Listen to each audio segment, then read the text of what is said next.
குயிலிசையது பாடிட ஸ்வரவரிசைகள் தேவையா? மயில் நடனங்கள் ஆடிட ஜதி ஒலிகளும் தேவையா?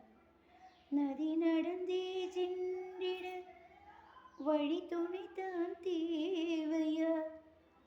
கடலலையது பேசிட மொழி இலக்கணம் தேவையா?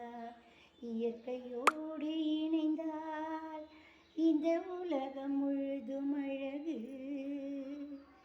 கவலையாவும் மறந்தால் இந்த வாழ்க்கை முழுதும் அழகு.